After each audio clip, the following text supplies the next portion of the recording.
এক ব্যর্থ প্রেমিক তার চোখের সামনে গলে যেতে দেখেছিল তাদের নির্মিত ভালোবাসার রাজপ্রাসাদ।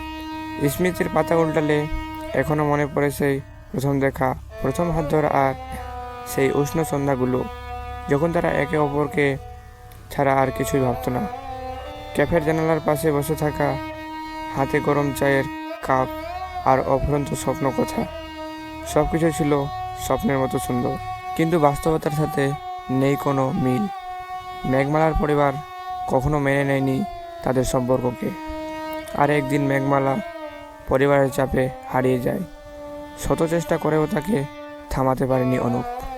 শুধু দূর থেকে দেখেছিল কাঁদতে কাঁদতে চলে যাওয়া মেঘমালাকে, চোখের সামনে গলে যেতে দেখেছিল তাদের নির্মিত ভালোবাসার রাজপ্রাসাদ। আজও অনুপ সেই ক্যাফেতে আসে, ঠিক যেমন তারা আগে একসাথে আসতো। জানালার পাশে এসে বসে, এক কাপ চা নিয়ে মেঘমালার স্মৃতির সাথে কথা বলে। অনেকেই ভাবে হয়তো সে পাগল, কিন্তু যার ব্যথা সেই জানে।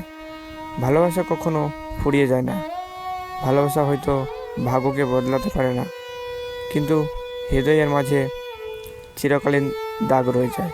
রাত গম্ভীর হয়, শহরের আলোগুলো জ্বলতে থাকে, আর এক ব্যর্থ প্রেমিক তার চায়ের শেষ চুমুক নিয়ে জানালার ওপাশের এক অদৃশ্য ছায়াকে তিনি খোঁজে।